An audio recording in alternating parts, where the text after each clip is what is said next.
بسم الله الرحمن الرحيم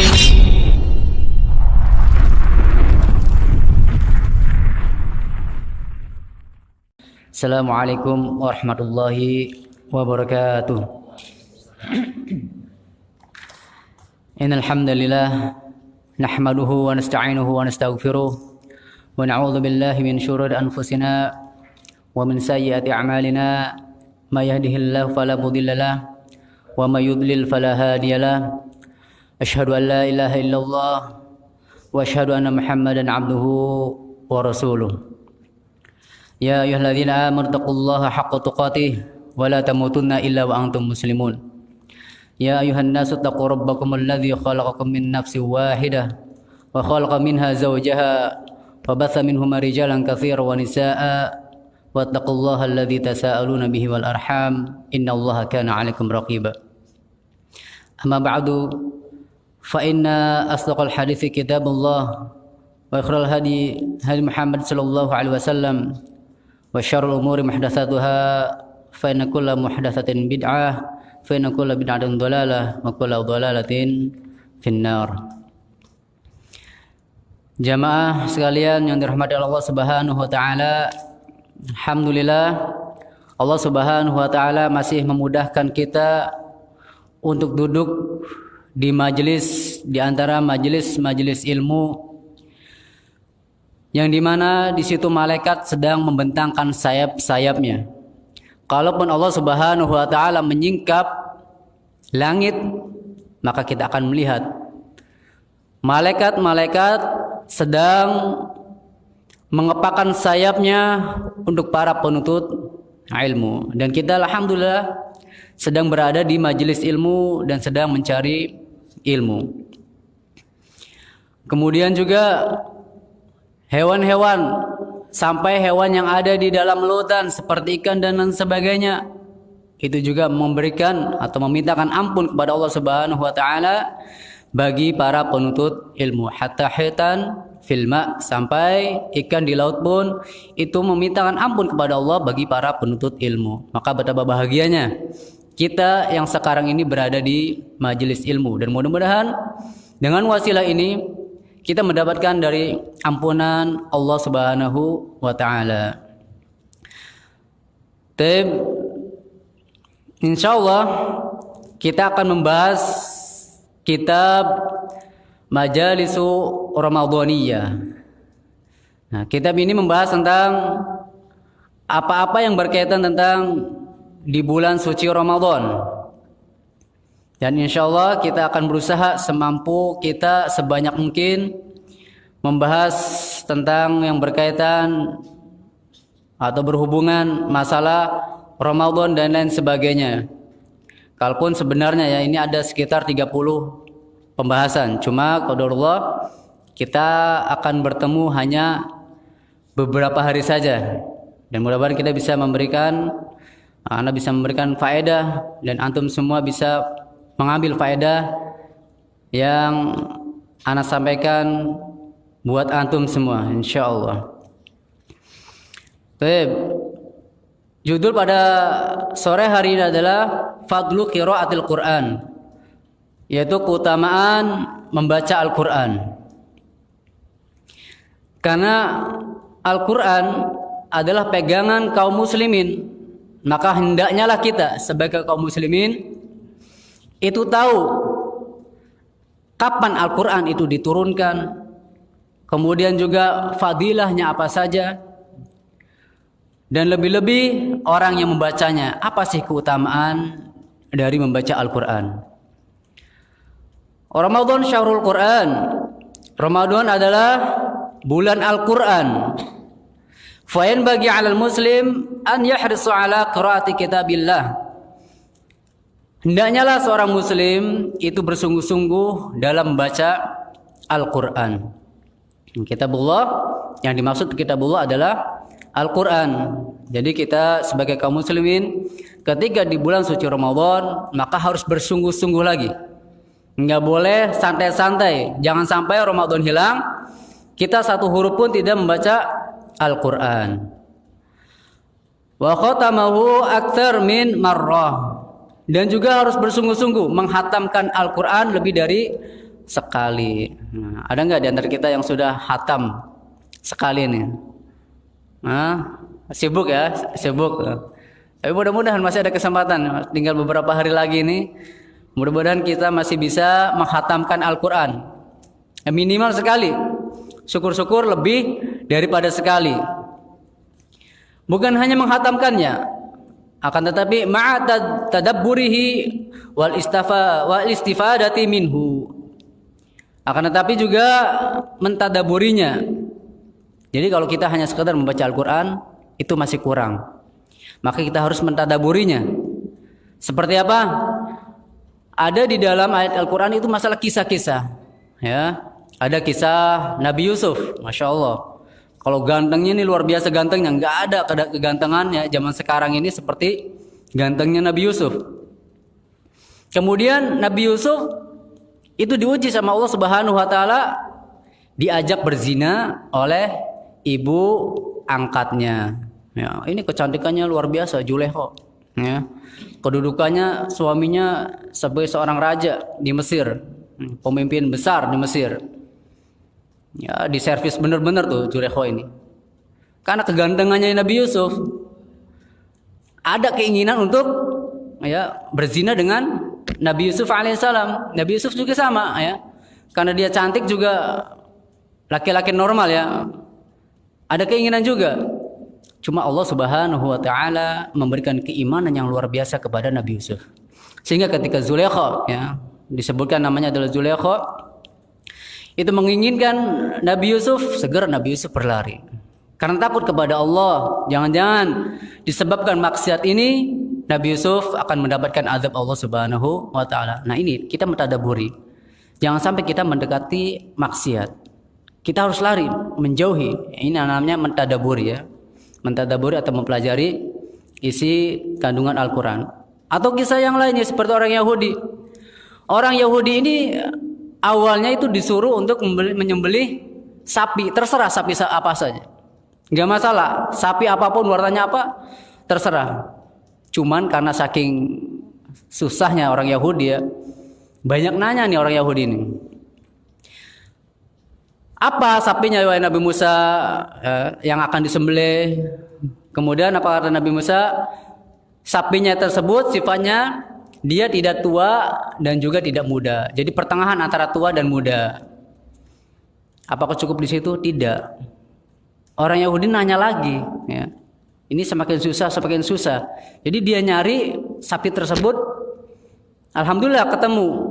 Cuma masa sih ya untuk kurban orang Yahudi asal-asalan saja, masa hanya sekedar antara muda dan antara tua.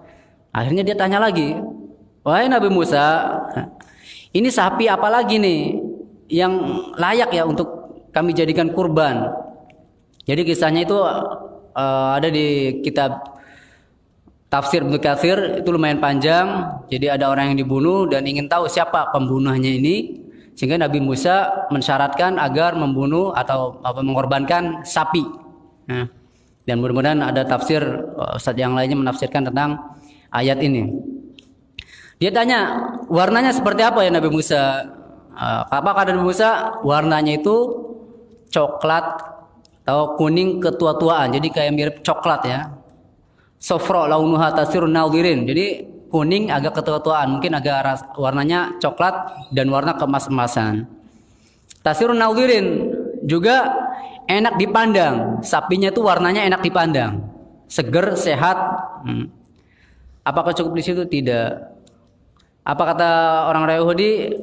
Sapinya seperti apa ya Nabi Musa? Apa kata Nabi Musa? Sapinya itu belum pernah membajak sawah atau kebun. Jadi padahal semakin susah, tapi alhamdulillah Allah Subhanahu wa taala mudahkan orang Yahudi untuk mendapatkan sapi yang telah diberikan ciri-ciri dari sapi tersebut oleh Nabi Musa alaihi assalam. Jadi kalau kita mentadaburi maksudnya adalah kalau Allah Subhanahu wa taala atau Rasulullah sudah memberikan syariatnya, kita nggak usah banyak tanya-tanya. Udah kita sami'na wa ata'na. Kalau misalkan ya Rasulullah itu mengajarkan makan menggunakan tangan kanan. Bismillah dulu. Kemudian mengajarkan tangan kanan. Itu ternyata ada faedahnya, bukan hanya sekedar makan dengan tangan kanan saja. Ada faedahnya. Apa faedahnya? Ternyata faedahnya adalah kalau kita menggunakan tangan kiri itu merupakan setan. Ciri khas setan ketika mereka makan. Jadi kalau setan makan itu menggunakan tangan kiri. Kata Rasulullah, "Fal yakul biyamini wa yashrab biyamini, fa inna syaitana yakulu bishimali wa yashrabu bishimali." Makanlah dan minumlah kalian dengan tangan kanan, karena setan itu makan dan minum menggunakan tangan kiri. Nah, kita harus menyelisihi, ya. Jangan tanya-tanya, tangan kiri kan masih bisa untuk menggenggam, ya. Dan ini yang lebih dahsyatnya lagi, sekarang ini kalau kita ngelihat TV di iklan-iklan, itu mereka menggunakan minum tangan kiri iklan-iklan itu, ya. Nah, kalau anak-anak sekarang, anak-anak muda, anak-anak kecil, itu seorang-orang ya nggak masalah minum dengan menggunakan tangan kiri atau sambil berdiri. Nah, ini merupakan dakwah yang salah, ajakan yang salah. Makanya anak-anak kita ajarkan dari mulai kecil menggunakan makan dan minum itu menggunakan dengan tangan kanan. Jangan ikutin iklan-iklan dan lain sebagainya. Nah, kita yang sudah berada di majelis ilmu ini, hendaknya mulai dari sekarang makan dan minum menggunakan tangan kanan. Dan jangan lupa bismillah dulu. Karena kalau tidak baca bismillah, maka makan dan minum itu untuk setan. Setan akan menjadi besar dan di dalam tubuh kita itu ada setan-setannya, ada jin-jinnya. Makanya jangan kasih makan mereka. Dengan cara apa? Ketika kita makan, sebelum makan dan sebelum minum, bacalah bismillah. Setelah mentadaburinya dan juga istifadah minhu, mengambil manfaat dari Al-Quran. Apa manfaatnya Al-Quran? Nanti insya Allah akan disebutkan di bawah ini. Kemudian an Wathilah bin Al-Asqa' an Rasulillah sallallahu alaihi wasallam, dari Wathilah bin Al-Asqa' Rasulullah sallallahu alaihi wasallam bersabda, unzilat suhufu Ibrahim awal lailah min Ramadan. Jadi suhuf Ibrahim itu diturunkan pada awal malam bulan Ramadan. Jadi Nabi Ibrahim juga ada lembaran-lembarannya, ada kitab-kitabnya namanya suhuf Ibrahim. Dan itu diturunkan pada malam Ramadan, pada awal-awal bulan Ramadan, pada malam hari. Kemudian wa unzilat at-Taurah li sitti mawdhaini min Ramadan. Dan diturunkan kitab suci At-Taurah pada tanggal 6, lebih daripada tanggal 6 bulan Ramadan. At-Taurah ini kitab sucinya Nabi siapa? Nabi Musa alaihi assalam. Namanya Taurat. Kemudian wa unzila al-Injil li thalathi ashrah lailah khalat min Ramadan. Dan diturunkan kitab suci Injil itu pada tanggal 13, lebih daripada tanggal 13 pada bulan Ramadan. Nah, kitab Injil, kitab sucinya Nabi siapa? Nabi Isa alaihissalam, insyaallah. Kemudian wa unzila az-Zabur li 18 khalat min Ramadan. Dan diturunkan kitab Zabur lebih dari tanggal 18 bulan Ramadan. Kitab Zabur, kitab suci siapa? Nabi Daud alaihi assalam. Nah, jadi kitab Zabur ini diturunkan lebih dari tanggal 18 pada bulan Ramadan. Wa unzilal Qur'an li 24 khalat min Ramadan. Dan diturunkan Al-Quran itu pada tanggal lebih dari tanggal 24 Ramadan. Jadi diturunkan Al-Quran itu pada tanggal 24. Ada yang mengatakan 24 seperti disebutkan oleh Syekhul Islam Ibnu Taimiyah bahwasanya Al-Quran turun pada tanggal 24 Ramadan. Atau ada juga yang berpendapat tanggal 25 seperti pendapatnya Imam Az-Zahabi rahimahullahu ta'ala. Tapi yang jelas di akhir-akhir bulan Ramadan, 10 hari terakhir bulan Ramadan. Qala ta'ala, Allah Ta'ala berfirman, "Syahrul Ramadan alladzi unzila fihi al-Qur'an." Bulan Ramadan adalah bulan diturunkannya Al-Quran. Di dalamnya diturunkan Al-Quran. Hudalin nas, sebagai petunjuk bagi manusia. Wabayinatin minal huda wal furqan, dan juga sebagai penjelas untuk petunjuk dan juga pembeda. Nah, ini jelas ya bahwasanya Al-Quran itu diturunkan pada bulan suci Ramadan, bukan di bulan-bulan lainnya. Maka perbanyaklah kita membaca Al-Quran di bulan Ramadan, karena ini termasuk bulan diturunkannya Al-Quran. Allah Ta'ala juga berfirman, Inna anzalnahu fi lailatul qadar. Nah, ini lebih dipertegas lagi. Ayat yang pertama tadi hanya sekedar bulan Ramadan saja. Kemudian Allah pertegas lagi di surat Al-Qadar bahwasanya kami menurunkan Al-Quran itu pada Lailatul Qadar. Lailatul Qadar itu bukan di tanggal 15 kesini ya. Nah, ini salah kaprah orang-orang yang mengatakan turunnya Al-Quran itu tanggal 15 dan lain sebagainya. Tapi yang benar adalah pada malam Lailatul Qadar, dan malam Lailatul Qadar terjadi di 10 hari terakhir, 21 sampai tanggal 29. Pada awalnya disebutkan tanggalnya. Allah Rasulullah tahu ini adalah malam Lailatul Qadar. Nah, kemudian Allah tutup malam Lailatul Qadar tersebut tidak diketahui oleh sahabat-sahabat yang lainnya. Tujuannya agar mereka bersungguh-sungguh mendapatkan Lailatul Qadar di setiap malam terakhir bulan Ramadan. Jadi bukan sungguh-sungguhnya ketika malam Lailatul Qadar saja. Wa qala ta'ala, Allah Ta'ala juga berfirman, Inna anzalnahu fi lailatin mubarakatin. Sesungguhnya kami menurunkannya, yaitu menurunkan Al-Quran pada malam yang penuh dengan berkah. Pada malam penuh dengan berkah adalah malam Lailatul Qadar. Kemudian qala Ibnu Jarir At-Tabari rahimahullahu taala, beliau berkata, Nazal Al-Quran min Lauhil Mahfud. Al-Quran turun dari Lauh Mahfud ila samai dunia, ke langit dunia. Jadi langit ini bertahap-tahap ya. Dunia juga disebut dengan langit. Jadi ada mengatakan 7 atau 8 lapis langit. Jadi turunnya Al-Quran itu dari Lauh Mahfud kemudian ke langit dunia. Kapan itu? Fi Lailatul Qadar. Jadi pada malam Lailatul Qadar. Min syahri Ramadan, pada bulan Ramadan. Tsumma unzila ila Muhammadin sallallahu alaihi wasallam, kemudian diturunkan kepada Nabi Muhammad sallallahu alaihi wasallam ala ma aradallah. Itu sesuai dengan apa yang Allah inginkan. Kapanpun Allah inginkan, Allah turunkan. Ya, inzalahu ilaihi, yang diturunkan kepadanya. Jadi turunnya Al-Quran itu pada bulan Ramadan. Ketika itu Rasulullah Shallallahu Alaihi Wasallam berada di Gua Hira, menyendiri, namanya tahannuts, beribadah menyendiri. Dulu beribadahnya nggak seperti sekarang. Sholat ada takbiratul ihram, ada sedekah, ada ruku, ada sujud, enggak. Nabi-nabi yang dulu ya, juga sama. Mereka tahannuts, ketika mereka beribadah, mereka berkomunikasi dengan Allah Subhanahu Wa Taala, baik dengan hatinya maupun dengan lisannya.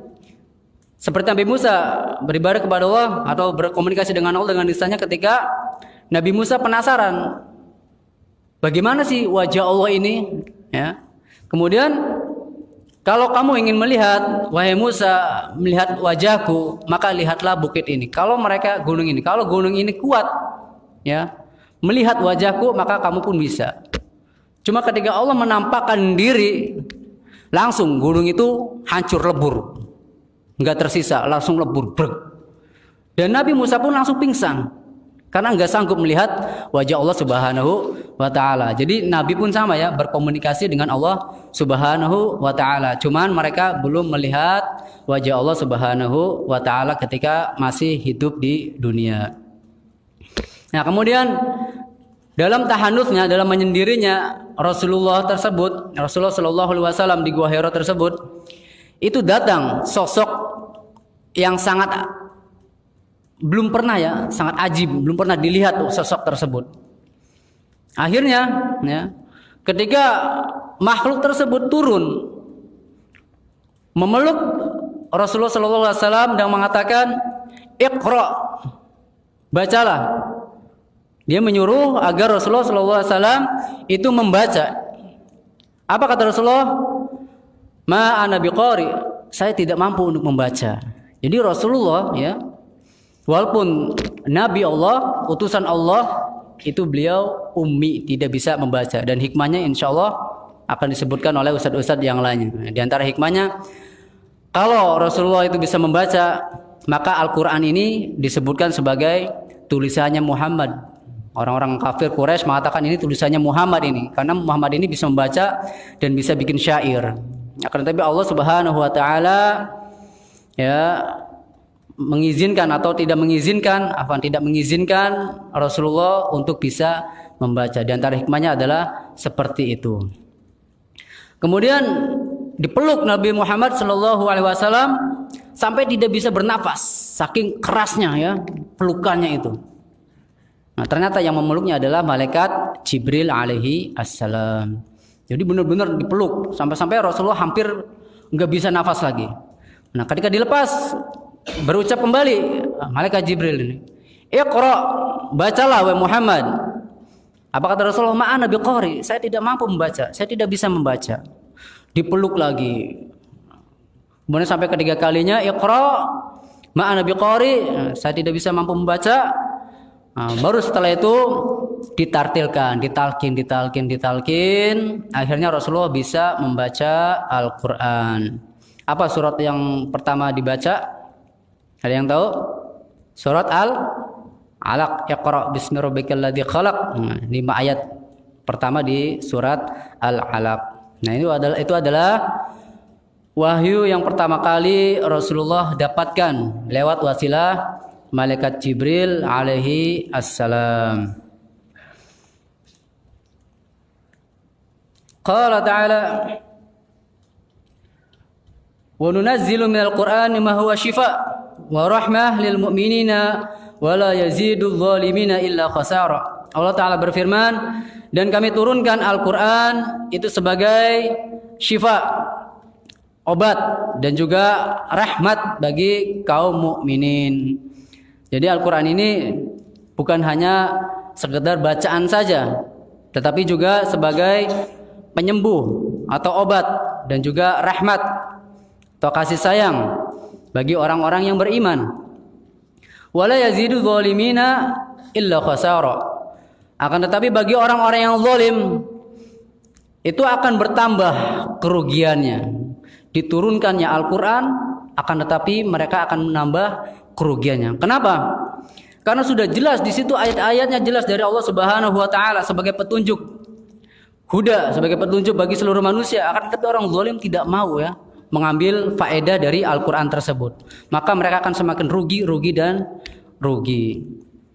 Fal Qur'anu syifaa'un wa rahmatun wa tuma'ninatun wa amanun. Al-Qur'an ini sebagai obat. Nah, ini faedahnya. Faedah Al-Qur'an adalah sebagai obat, juga rahmat, juga tumakninah, tenang hati ini. Ada kisah kemarin dari Syekh Muhammad Al-Bazanji dari Palestina. Beliau menceritakan kejadian di Gaza. Jadi ada orang yang kena bom. Jadi ada 350 titik di bulan Ramadan ini ya. 350 titik itu diserang oleh jet-jet tempur.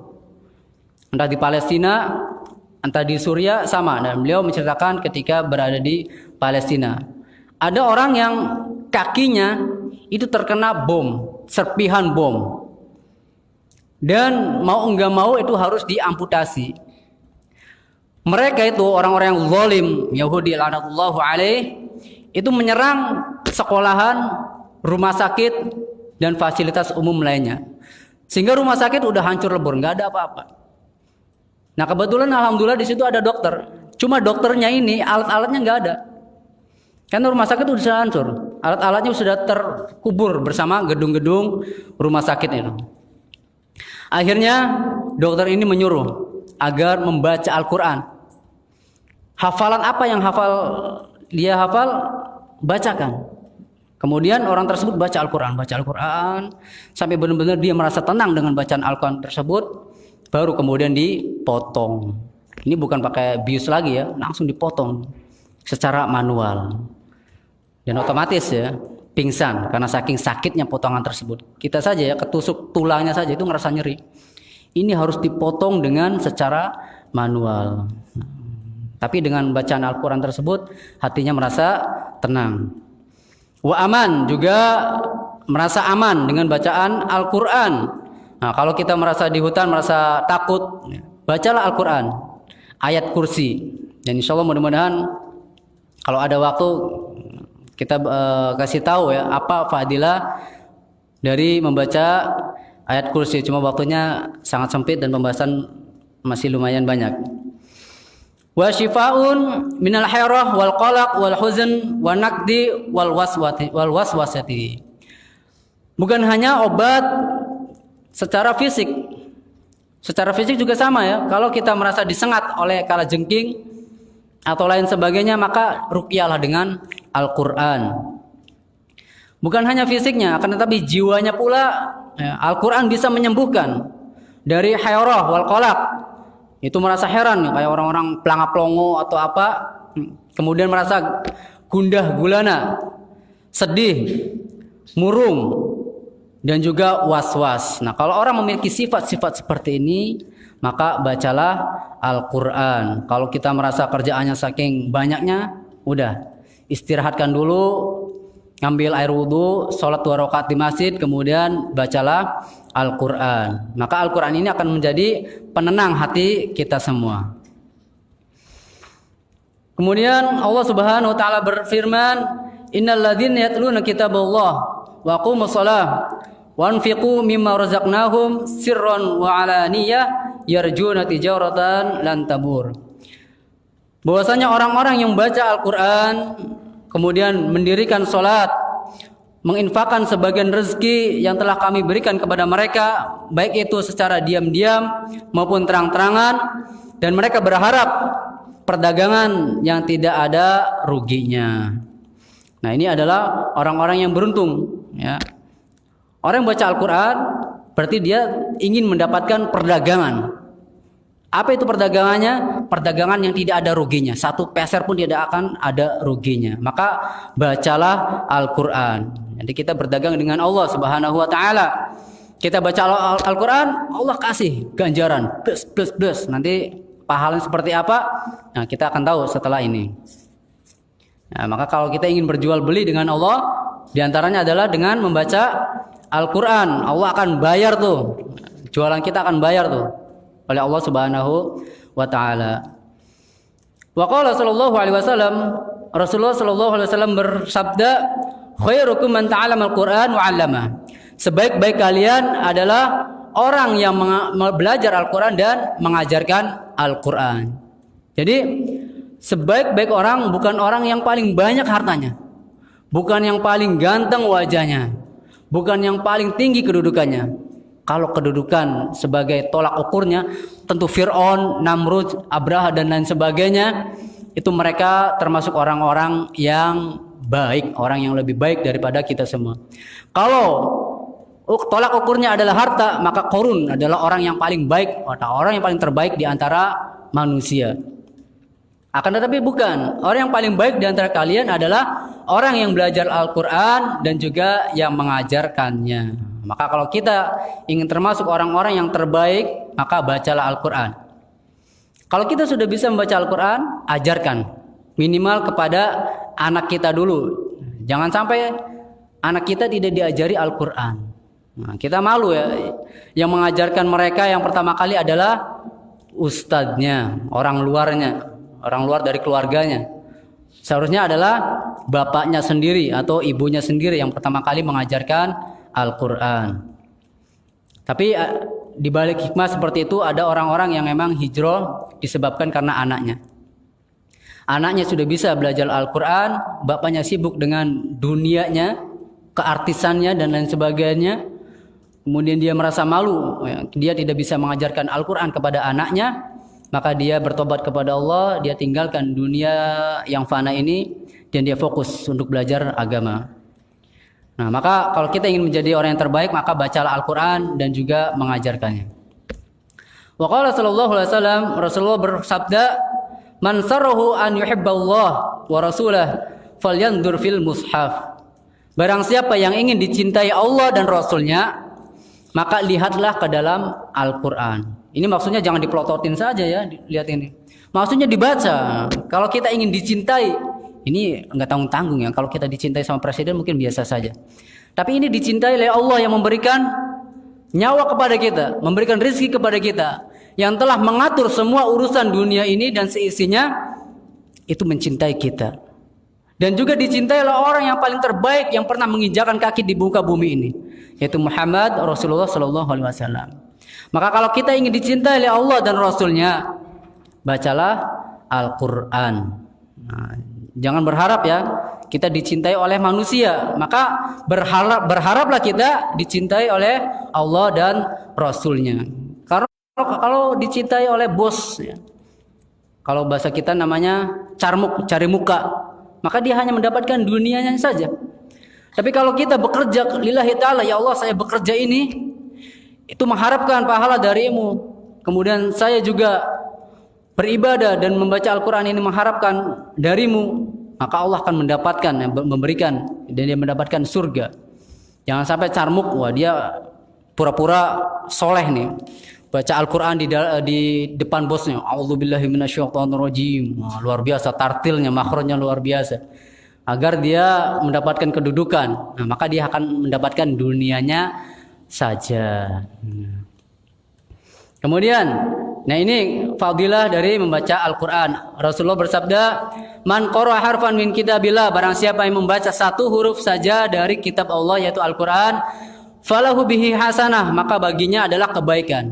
Wal hasanatu bi asyri amsalihha, dan kebaikan ini dilipat gandakan menjadi 10 kebaikan. La aqulu alif lam harfun, saya tidak mengatakan alif lam mim itu satu huruf. Walakin alifun harfun, walamun harfun, wa mimun harfun. Akan tetapi alif satu huruf, lam satu huruf, dan mim satu huruf. Jadi alif lam mim saja itu sudah mendapatkan 30 kebaikan. Lebih-lebih kalau kita membacanya di bulan suci Ramadan. Tapi jangan setiap hari alif lam mim, jangan. Tambah terus. Jangan cukupkan alif lam mim saja.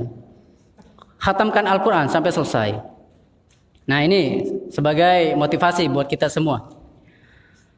Qala Ibnu Rajab berkata, kana salaf yatluna al-Qur'ana fi syahr Ramadan fi sholati wa ghairiha.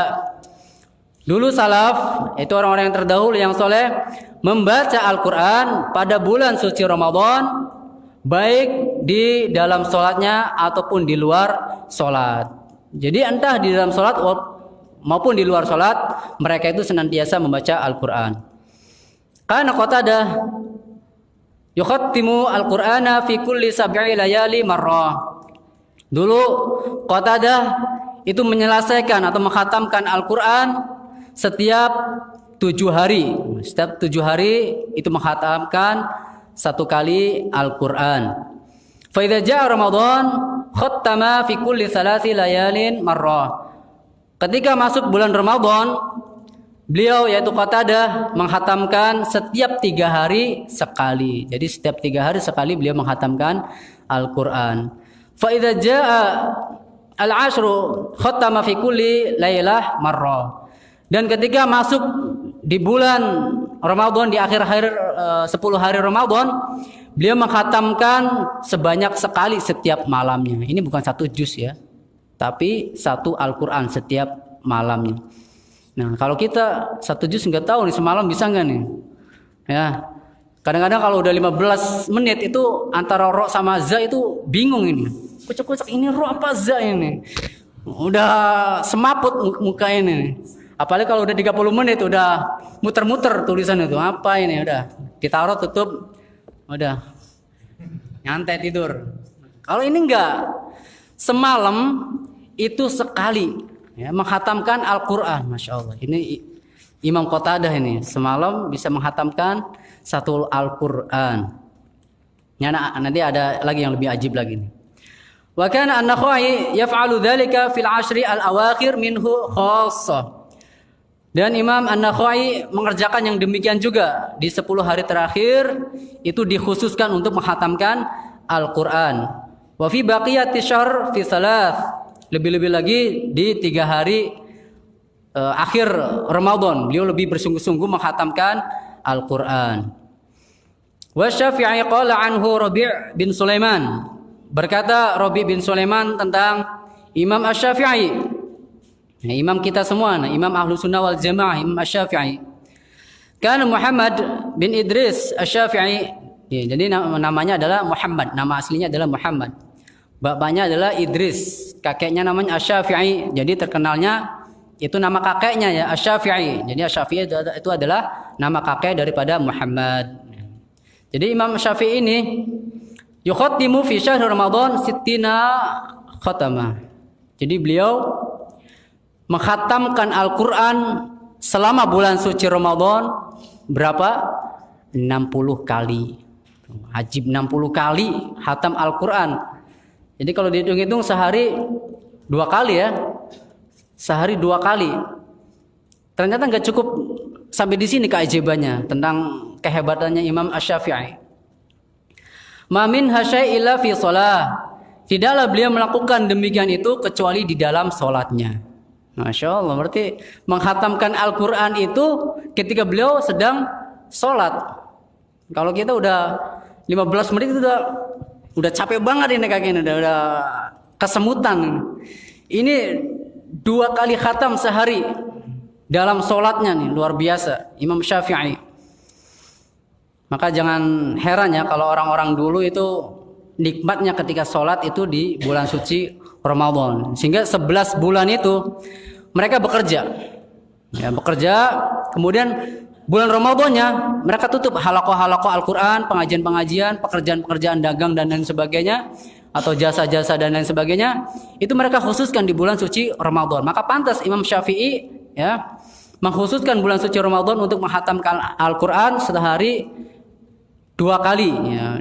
Walaupun ini tidak disebutkan sehari 2 kali, tapi kalau kita gambarkan ya itu sehari 2 kali.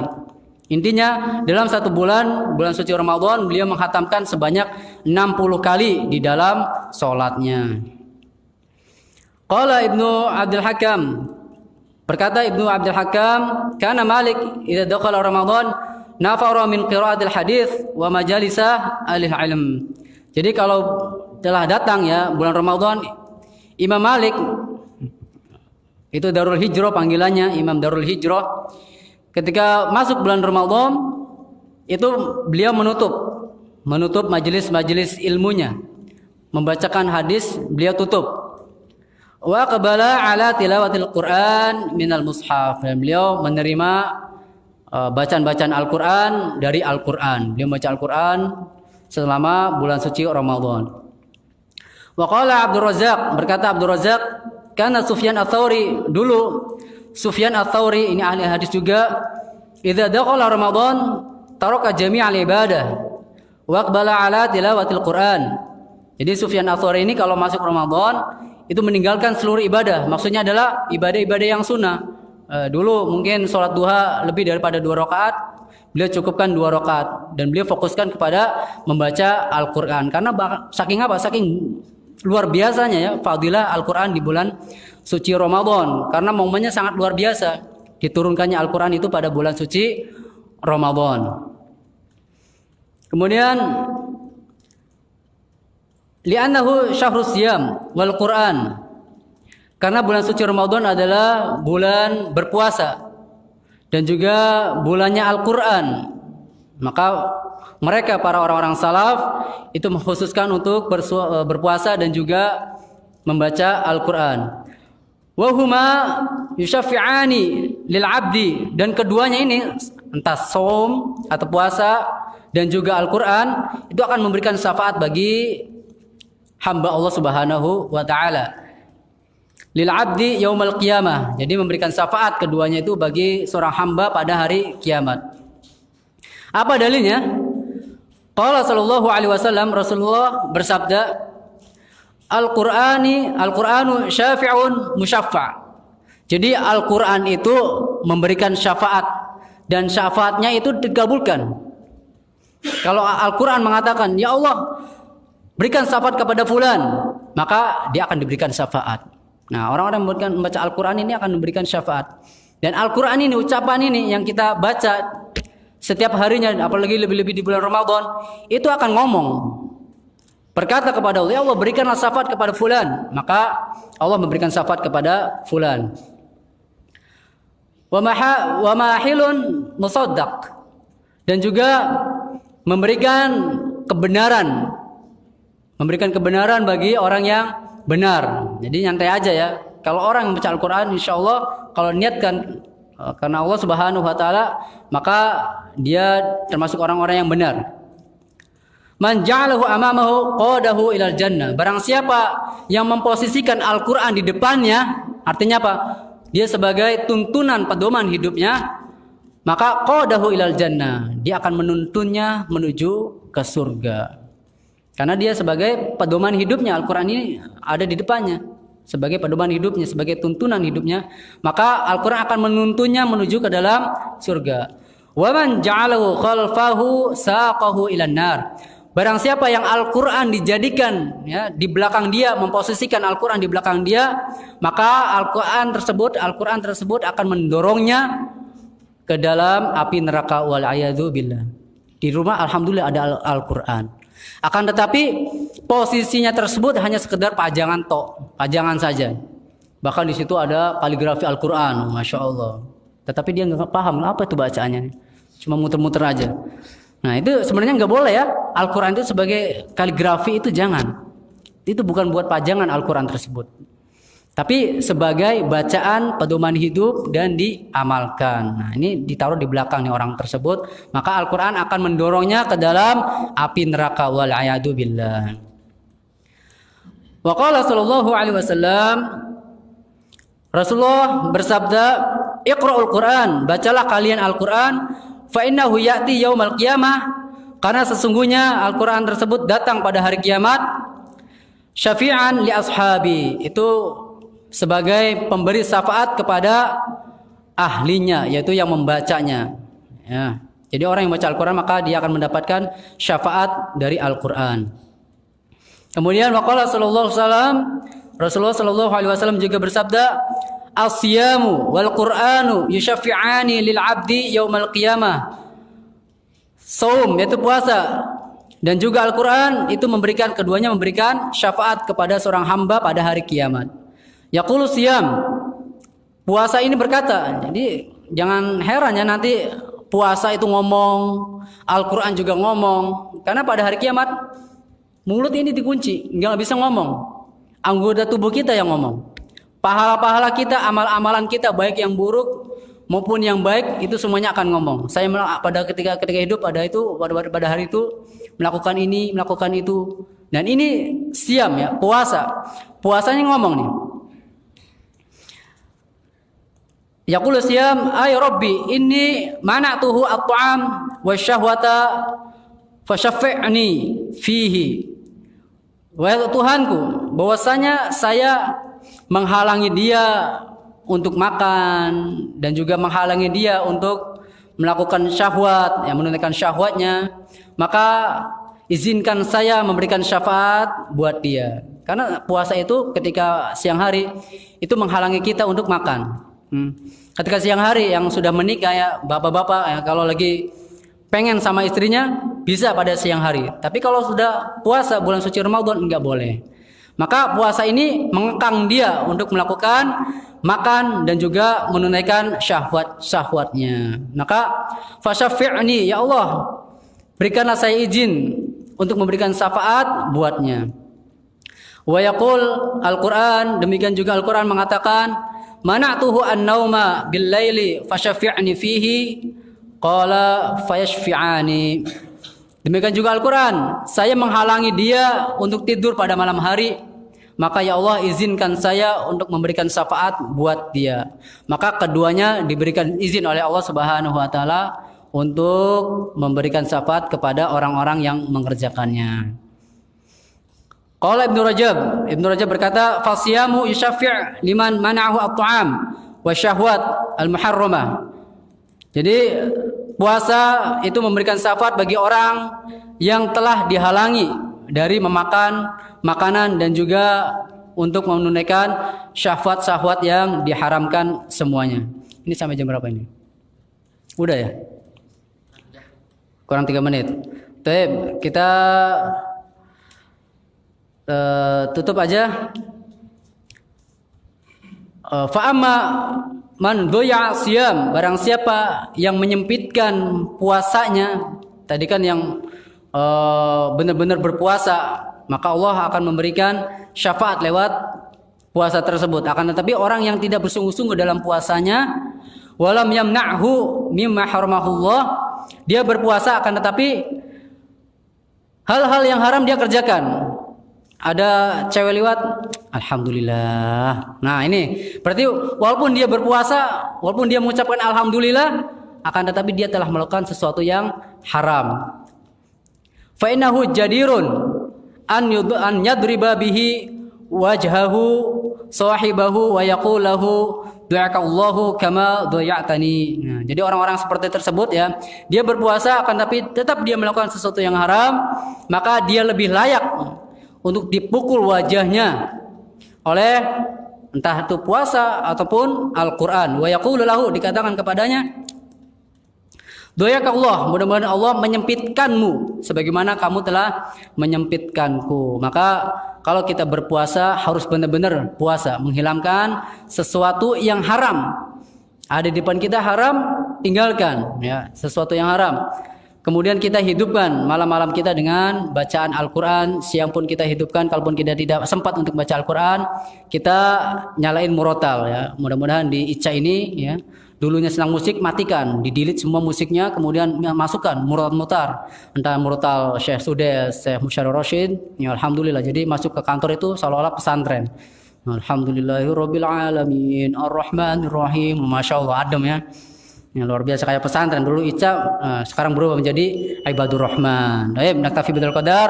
Subhanakallahumma wa bihamdika asyhadu an la ilaha illa anta astaghfiruka wa atubu ilaik. Assalamualaikum warahmatullahi wabarakatuh.